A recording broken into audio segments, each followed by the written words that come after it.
जय हिंद।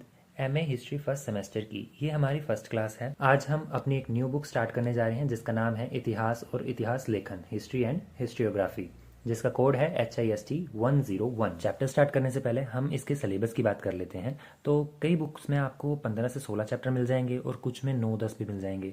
तो आपने घबराना नहीं है कि कम चैप्टर्स हैं या ज़्यादा चैप्टर्स हैं।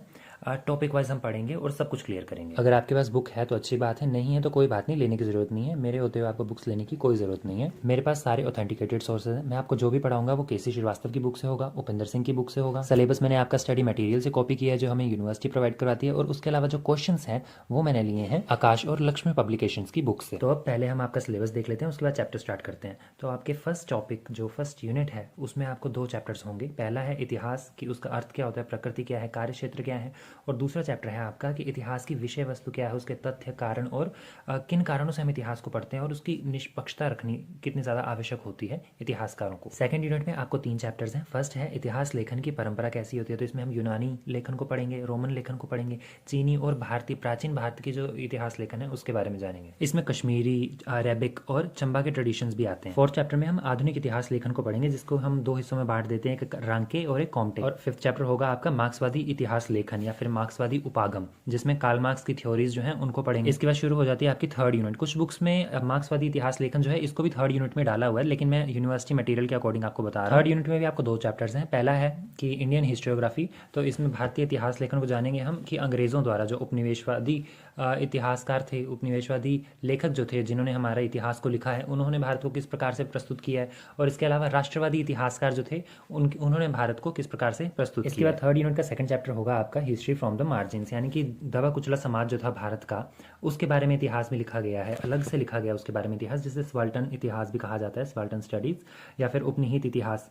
तो इसके बारे में भी जानेंगे हम। इसके बाद आपकी फोर्थ यूनिट स्टार्ट हो जाती है। फोर्थ यूनिट में भी आपको 2 ही चैप्टर्स हैं। फर्स्ट है हिस्टोरिकल ऑब्जर्वेशन, जिसमें हम पढ़ेंगे कि इतिहास लिखने के लिए हमें किन किन साक्ष्यों की सहायता लेनी पड़ती है, उसकी आलोचना की जाती है और कैसे उसका विश्लेषण करते हैं। और लास्ट चैप्टर होगा हमारा रिसर्च एथिक्स के ऊपर की, यानी कि हम जब हिस्ट्री लिखते हैं तो उस समय हम रिसर्च करते हैं तो उनमें हमें किस चीज़ों का ध्यान देना चाहिए, क्या हमें भेदभाव करना चाहिए एक फैक्ट्स के साथ। तो ये है टॉपिक, ये थे आपके सारा सिलेबस। अब हम स्टार्ट कर लेते हैं अपना फर्स्ट चैप्टर, जिसका नाम है इतिहास का अर्थ, प्रकृति और कार्य क्षेत्र। देखिए, एक समय ऐसा था जब लेखन पद्धति तो थी नहीं, केवल बोल के ही आगे आगे विचारों को फैलाया जाता था। तो जब कुछ घटना घटती थी और उसे आगे बच्चों को बताया जाता था तो वो याद रखते थे और वही फिर आगे बताकर उन्हें अगली पीढ़ी को बताते थे। तो इस प्रकार से इतिहास जो है वो मौखिक रूप से पहले चलता था, लेकिन क्या हुआ, बाद में लेखन पद्धति आ गई, लोगों को लिखना आ गया, तो उन्होंने लिखना शुरू कर दिया। तो अब अतीत के विषयों को लिखना आरंभ कर दिया, उसके बाद आगे चलकर लोगों ने पढ़ना शुरू कर दिया उस चीज़ों को। तो जो अतीत का ज्ञान हम प्राप्त कर रहे हैं ना, उसी को हम इतिहास कहते हैं। ये थी आम लैंग्वेज में। इसको और इजी तरीके से समझा जाए तो यही है कि अतीत की घटनाओं का वास्तविक में अगर कोई अध्ययन कर रहा है तो वो इतिहास कहलाता है। इतिहास शब्द जो है उसे इंग्लिश में हिस्ट्री कहते हैं। इतिहास को अगर संस्कृत में देखा जाए तो इतिहास इति यानी कि ऐसा ही, ह मतलब निश्चित रूप से और आस मतलब था, तो मतलब निश्चित रूप से ऐसा ही हुआ था, ये होता है इतिहास का मतलब। संस्कृत का शब्द इतिहास का हिंदी में ये मतलब होता है। अब दूसरी तरफ इंग्लिश में जो हिस्ट्री है उसको जान लेते हैं। तो हिस्ट्री जो है वो ग्रीक लैंग्वेज की वर्ड, ग्रीक यानी कि यूनानी भाषा के शब्द हिस्टोरिया से निकला हुआ है, जिसका मतलब होता है जांच द्वारा प्राप्त ज्ञान। यानी कि जब हम किसी चीज़ पर रिसर्च करते हैं और उससे रिलेटेड हमें नॉलेज प्राप्त होती है ना, जो नॉलेज मिलती है, तो वही हमारी हिस्ट्री कहलाती है। हिस्ट्री के पिता यूनानी इतिहासकार हेरोडोटस को कहा जाता है। हेरोडोटस को क्यों? इतिहास तो पहले भी लिखा जा रहा था, लेकिन उसे क्रमबद्ध तरीके से संकलित किसने किया? हेरोडोटस ने किया सबसे पहले। तो इसलिए हेरोडोटस को इतिहास का जनक या फिर उसका पिता माना जाता है। और इसे आगे विकसित किसने किया? थ्यूसिडाइस ने, जो इसका शिष्य था। इतिहास के परिचय की बात कर ली जाए तो अलग अलग विद्वान जो है इसकी परिभाषा देते हैं, और इसकी परिभाषा देते हुए क्या कहते हैं कि यही कहते हैं कि जैसे कि हम रेनियर की देख लीजिए। रेनियर कहते हैं कि इतिहास सभ्य समाज में रहने वाले मनुष्यों के कार्यों का उल्लेख है। समझ आ रहा है? इजी। इससे भी इजी परिभाषा जो है वो डिल्थे देते हैं। वो कहते हैं कि इतिहास वर्तमान में अतीत काल के ज्ञान का अध्ययन है, यानी कि वर्तमान में, प्रेजेंट में हम जो पास्ट की चीज़ पढ़ रहे हैं, हमें जो ज्ञान प्राप्त हो रहा है वही इतिहास है। तो अब हम पढ़ लेते हैं इतिहास की विषय वस्तु और क्षेत्र। विषय वस्तु सब्जेक्ट मैटर्स, यानी कि आप ऐसे समझो कि इतिहास में कौन कौन से टॉपिक्स को हम पढ़ते हैं, ठीक है। तो इतिहास में कौन कौन से टॉपिक्स को हम देखते हैं, मतलब विषय वस्तु क्या है हमारी, तो मुख्यतः क्या है कि मनुष्य से संबंधित कोई भी पक्ष हो, चाहे वो सही हो या गलत हो, कोई घटना हो, विचार हो किसी के, किसी संस्था का विकास हो, संस्था का विकास जैसे कि गवर्नेंस होती है ना, कि राजतंत्र था फिर वो एक तरह से लोकतंत्र बन गया या फिर तानाशाह बन गया, तो इस तरह से। तो क्या क्या आता है इसमें? इसमें सामाजिक विषयों के बारे में पढ़ते हैं हम, राजनीतिक, आर्थिक, धार्मिक, सांस्कृतिक, वैज्ञानिक, कला के बारे में पढ़ते हैं, और मानव से संबंधित जितने भी उसके कार्य हैं उन सभी के विषयों पर जो हम पढ़ते हैं ना, वो सब्जेक्ट मैटर्स यानी कि विषय वस्तु कहलाती है इतिहास का। तो इसमें ये जितनी भी सारी चीज़ें आई ना, यही इसका क्षेत्र कहलाता है। ये क्षेत्र भी कहलाता है और विषय वस्तु भी कहलाता है एक तरह से। तो क्षेत्र, लेकिन एक चीज़ देखने वाली बात है, क्षेत्र जो है ना वो परिवर्तनशील है। विषय वस्तु तो हमने बता दिया ना कि हम इन इन टॉपिक्स के बारे में पढ़ते हैं। अब कोई एक इवेंट है और इवेंट के बारे में हम पढ़ रहे हैं, तो उसमें क्या है कि अलग अलग कारण होते हैं, कि कहीं पे राजनीतिक कारण होता है, कहीं पे सामाजिक कारण होता है। तो इस तरह से हम अलग अलग टॉपिक्स की तरफ जाते हैं उसमें। तो वो क्या होता है, परिवर्तनशील होता है, वो हर वक्त बदलता रहता है। तो इतिहास का ये जो क्षेत्र है, जो स्कोप ऑफ हिस्ट्री है, ये क्या क्या होता है? राजनीतिक इतिहास देखते हैं हम इसमें। राजनीतिक इतिहास में जैसे कि मैंने आपको बताया, गवर्नमेंट होती है, मोनार्क भी हो सकती है, मतलब तानाशाह हो सकती है, या फिर हो सकती है डेमोक्रेटिक। इसके अलावा लीडर्स के बारे में हम पढ़ते हैं, फिर लॉ के बारे में पढ़ते हैं, जो कंट्री में लॉ चल रहे हैं अतीत में। तो ये पॉलिटिक्स हो जाते हैं, ठीक है, पॉलिटिकल इतिहास। इतिहास के क्षेत्र में दूसरा क्या आता है? सामाजिक इतिहास। हम सामाजिक इतिहास भी पढ़ते हैं, जिसमें कि सोशल स्ट्रक्चर के बारे में पढ़ते हैं, हम सोशल कस्टम्स के बारे में पढ़ते हैं, और सबसे ज़रूरी कल्चरल पोजिशंस जो होती हैं उसके बारे में पढ़ते हैं। फिर धार्मिक इतिहास आ जाता है। धार्मिक इतिहास में हम देखते हैं ना, किसी भी धर्म का उदय कैसे हुआ, फिर वो किस प्रकार से फैला, उसकी ग्रोथ कैसे हुई, उसका क्या समाज पर इम्पैक्ट पड़ा, पूरे वर्ल्ड पर क्या इम्पैक्ट पड़ा। तो ये सारी चीज़ें हम देखते हैं। इसके अलावा और कौन कौन से विषय क्षेत्र होते हैं इसके, आई मीन टू से क्षेत्र होते हैं। एक बात आप याद रखना, क्षेत्र तो मैंने आपको बता दिया कि निरंतर परिवर्तनशील होता है, सदैव परिवर्तनशील रहता है ये, ठीक है, बदलता रहता है। ये जो हम आगे पॉइंट पढ़ रहे हैं ना, जो आपको 7 पॉइंट अभी स्क्रीन पे दिख रहे हैं, तो ये है इसके क्षेत्रों का वर्गीकरण, कि ये जो क्षेत्र बदलते रहते हैं ना, ये किन किन चीज़ों में बदलते हैं, तो वो हम आगे देख रहे हैं, ठीक है ना। धर्म के साथ हमें सांस्कृतिक इतिहास भी देखने को मिलता है, जिसमें हम प्राचीन, मध्यकालीन और आधुनिक संस्कृतियों में इसको बांट सकते हैं। इसके अलावा रीति रिवाज, शिक्षा, साहित्य, संस्कृति, इनके संस्कार जो हैं, वास्तुकला होगी, चित्रकला, संगीत, मनोरंजन के साधन, ये सारी चीज़ें इसमें आ जाती हैं। और किन किन हिस्सों में से वर्गीकृत कर सकते हैं हम, तो है राजनयिक और सैन्य इतिहास, जिसमें हम लोग जल सेना, वायु सेना, थल सेना के बारे में पढ़ते हैं। उनके अस्त्र शस्त्र का इतिहास जो है वो इसमें आता है। युद्धों के बारे में भी, फिर चाहे वो जैसे क्रूसेडाइज है ना, धर्म युद्ध है, उनके बारे में भी हमने यूरोप में जैसे पढ़ा हुआ है, तो वो सारे इसका विषय बनते हैं। फिर एक बड़ा इंटरेस्टिंग विषय सामने आता है, औपनिवेशिक इतिहास। औपनिवेशिक इतिहास जो है ना, वो सारी दुनिया भर के जो इतिहास हैं उनमें नहीं पढ़ाया जाता है, सिर्फ उन्हीं देशों के इतिहास में पढ़ाया जाता है जो उपनिवेश बने थे, जो गुलाम बने थे। तो ये जो गुलाम बने थे देश, इन लोगों ने का क्या कहना है कि जब अंग्रेज़ हम पर आए, मतलब कोई भी विदेशी शक्ति जिसने हम पर कब्जा किया, उसने इतिहास को तोड़ा मरोड़ा, हमारा जो प्राचीन इतिहास था उसे तोड़ा मरोड़ा, उसे असभ्य बताया, और स्वयं को जस्टिफाई करने के लिए, हम पर रूल करने के लिए कि हम सही हैं, हम अंग्रेज़ ही तुम पर रूल करने लायक बने हैं, ऐसा बताने के लिए उन्होंने हमारे इतिहासों को, हमारे तथ्यों को तोड़ा मरोड़ा। तो इस तरह का इतिहास जो है वो औपनिवेशिक इतिहास की श्रेणी में आता है। हालांकि ये जो है ये राष्ट्रवादी आंदोलनों से संबंधित भी है, लेकिन ये उन्हीं देशों में पढ़ाया जाता है जो गुलाम बने थे। आई थिंक मैंने आर्थिक क्षेत्र के आपको कुछ पॉइंट नहीं बताए। आर्थिक इतिहास में हम लोग क्या पढ़ते हैं कि इकोनॉमिक एक्टिविटीज़ के बारे में पढ़ते हैं, ट्रेड हो गया, इंडस्ट्रीज हो गई, फाइनेंशियल सिस्टम जो है ना, वो सारा आर्थिक इतिहास वाली श्रेणी में आता है, ठीक है। लास्ट है हमारे पास भौतिक इतिहास। भौतिक यानी कि इंटेलेक्चुअल। तो इंटेलेक्चुअल जैसे कि एक समय ऐसा आता है ना जब प्रबोधन का युग उभर कर सामने आता है, लोगों में चेतना जागती है कुछ नया करने की। उस समय क्या होता है, नए नए आइडियाज आते हैं, फिलोसफीज आती हैं, और साइंटिफिक रिसर्चेज या फिर जो आविष्कार होते हैं वो सारे इसमें आते हैं, इंटेलेक्चुअल पॉइंट में, भौतिक इतिहास में। अब हम पढ़ लेते हैं कि इतिहास को पढ़ने के क्या महत्व हैं, क्या उसके उद्देश्य हैं इतिहास को पढ़ने के।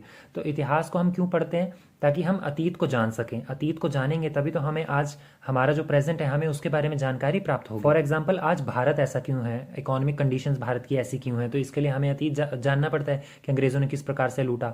या फिर हम एक इंडिविजुअल पर्सन की बात कर लें तो पर्सन भी सेम उसी प्रकार से, कोई एक बड़ी फेमस आइडियोलॉजी है, डॉक्टर अम्बेडकर हैं, तो अम्बेडकर के बारे में अतीत को जानना, तो वो सारी चीज़ें अतीत को जानेंगे, उससे हमें प्रेजेंट के बारे में जानकारी मिलेगी। इसको पढ़ने का एक और महत्व ये हो जाता है कि हमने अतीत में जो गलतियां की हैं वो हम भविष्य में ना दोहराएं, यानी कि अपनी गलतियों से हमें कुछ सीखने को मिलता है, ताकि हमसे वो दोबारा वैसी भूल ना हो और अगली बार हम ज़्यादा सचेत रहें किसी भी विषय के ऊपर।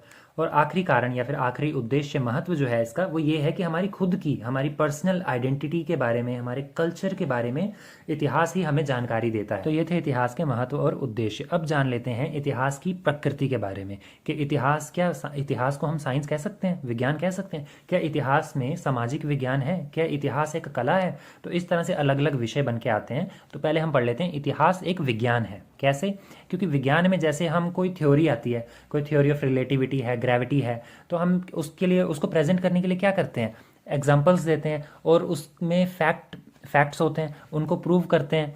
तो सेम उसी तरह से इतिहास में भी जो घटना होती है, तो उसको, वो घटना क्यों हुई है उसके लिए हम कारण देंगे। तो कारणों को कैसे सिद्ध किया जाएगा? फैक्ट्स के द्वारा। उसके क्या प्रमाण है हमारे पास, उनको भी प्रूव करना होता है।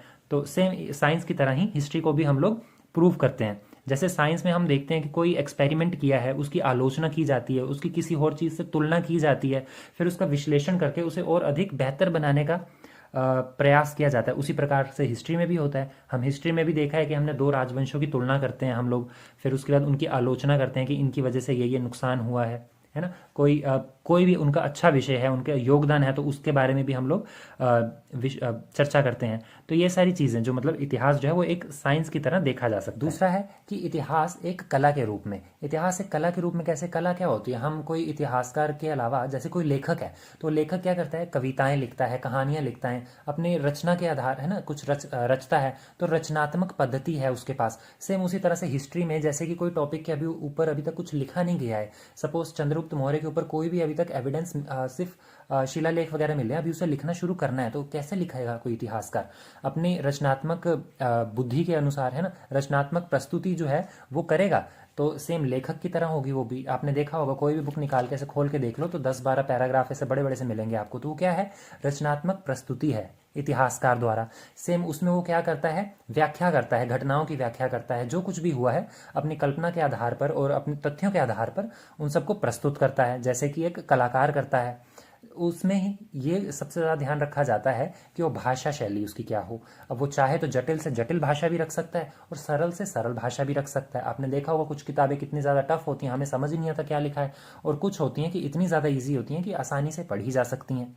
इसी प्रकार से कुछ होते हैं कि जैसे काल्पनिक रचना, कोई भी कहानी लिख रहा है, कहानी कोई सच्ची थोड़ी होती है। कोई आप नॉवल उठा के पढ़ लो, कोई सच्ची कहानियाँ थोड़ी हैं, फेक होती हैं, मतलब कि रचना पर आधारित होती हैं। कलाकार की या फिर कहानी का जो रचयिता होता है, कवि होता है, लेखक होता है, उनके। उसी प्रकार से इतिहासकार भी काल्पनिक हो सकते हैं। इतिहासकार काल्पनिक रूप से कारण प्रस्तुत करते हैं या घटना प्रस्तुत करते हैं कि जरूर ऐसा हुआ होगा। फॉर एग्जाम्पल, हड़प्पा सभ्यता का अंत कैसे हुआ किसी को नहीं पता, तो वहां पे इतिहासकार दो कारण बता देते हैं। एक बता देते हैं कि शायद आर्यों का आक्रमण हुआ हो, जिसकी वजह से वो वहां से चले गए, समाप्त हो गई सभ्यता। और दूसरा कारण बताते हैं कि प्राकृतिक आपदा हो सकती है, कि वेजिटेशन खत्म हो गई। तो इस तरह से क्या है, काल्पनिक कारण दिए ना उन्होंने, तो काल्पनिक पुनर्निर्माण भी किया जाता है। तो इसी प्रकार से इतिहास एक कला है। नेक्स्ट है इतिहास एक सामाजिक विज्ञान के रूप में। अब सामाजिक विज्ञान, सोशल साइंस में हम क्या पढ़ते हैं? सोसाइटी के बारे में पढ़ते हैं, समाज के बारे में। समाज में जो कुछ भी घटित हुआ है वो किन चीज़ों से हमें उनके बारे में जानकारी प्राप्त होती है, क्या क्या प्रमाण है, क्या दस्तावेज है, क्या शिलालेख है, सब कुछ है ना, साहित्य है, स्रोत है। तो इन सब चीज़ों के बारे में हमें सामाजिक विज्ञान में पढ़ते हैं हम। और यही सारी चीज़ें इतिहास में भी पढ़ते हैं। समाज में कोई भी घटना घटित होती है तो उसके कारण और परिणामों पर आधारित होती है ना। तो कारण और परिणाम पढ़ते हैं, वो कारण और परिणाम तो हम हिस्ट्री में भी पढ़ रहे हैं। इसी प्रकार से समाज का व्यवहार क्या है उसको समझते हैं, तो इतिहास में भी तो हम समाज के व्यवहार को समझते हैं। जब कोई क्रांति होती है तो उसको पढ़ने के लिए हमें समाज के व्यवहार को समझना पड़ता है, उनके ज्ञान विज्ञान को, चेतना को समझना पड़ता है, उनकी बुद्धि को। तो ये सारी चीज़ें मिला के हम ये भी कह सकते हैं कि इतिहास जो है वो एक सामाजिक विज्ञान है। नेक्स्ट है इतिहास एक साहित्य। साहित्य कैसे? जिस प्रकार से हम साहित्य में कुछ भी घटना के बारे में वर्णन करते हैं, कहानी रचते हैं, तो उसको, कहानी को रचने में हम लोग भाषा का प्रयोग करते हैं, अच्छी भाषा का, है ना, भाषा शैली का। इसके अलावा कथन का प्रयोग करते हैं। तो उसी प्रकार से इतिहास को बताने के लिए भी तो हम इसी का प्रयोग करते हैं, कोई ना कोई कथन बनाते हैं, कोई सरल भाषा की प्रस्तुति करते हैं। सेम उसी प्रकार से फिर आगे सामाजिक और सांस्कृतिक प्रतिबिंब जो होता है वो हमें हमारे साहित्यों से पता चलते हैं। हम कोई भी साहित्य उठा लीजिए, आप वैदिक साहित्य उठा लीजिए, कोई भी ऋग्वेद, तो ऋग्वेद जब आप पढ़ोगे तो आपको पता चलेगा कि उस समय का समाज कैसा था, साहित्य कैसा था, लोग पढ़ाई लिखाई में क्या पढ़ते थे और क्या उनके संस्कार थे। तो वही सारी चीज़ें इतिहास में भी है। उसी साहित्य से हमें ये पता चलता है कि उस समय का समाज कैसा था। तो वो समाज कैसा था ये जानने के लिए तो हम हिस्ट्री में ही जाते हैं ना। तो इसी तरह से साहित्य जो है वो एक इतिहास के रूप में भी देखा जा सकता है। इसके अलावा और किन किन रूप में आप इतिहास को देखते हो, तो आर्कियोलॉजी के रूप में हम देखते हैं, एंथ्रोपोलॉजी के रूप में देखते हैं, मानव विज्ञान कहते हैं जैसे आर्कियोलॉजी यानी कि पुरातत्व विज्ञान, और इसके अलावा भूगोल के रूप में देखते हैं ज्योग्राफी, इकोनॉमिक्स के रूप में देख सकते हैं अर्थशास्त्र, सोशियोलॉजी के रूप में देख सकते हैं समाजशास्त्र, और सबसे ज़रूरी फिलॉसफी, दर्शन, जो ये दर्शन शास्त्र है ना, वो भी इतिहास ही तो है। तो ये सारी चीज विषयों में हम देख सकते हैं और आप इनके बारे में आप लिख सकते हो। तो यही था हमारा आज का टॉपिक। आई होप आपको समझ में आया होगा। मैं आपको सिर्फ लॉन्ग क्वेश्चन से करवाऊंगा, शॉर्ट क्वेश्चंस आपको बता दूंगा मैं, जो आपको नहीं आते होंगे आप मुझे बता देना कमेंट सेक्शन में, मैं वही आपको करवाऊंगा। जाते जाते आज की क्लास में से आपके लिए क्वेश्चन है कि इतिहास के पिता किन्हें कहा जाता है, इतिहास के पिता या फिर इतिहास का जनक किन्हें कहा जाता है, हेरोडोटस, थ्यूसिडाइड्स, प्लेटो या फिर अरस्तु को। कमेंट सेक्शन में इसका आंसर जरूर बताना। मिलते हैं नेक्स्ट क्लास में। जय हिंद।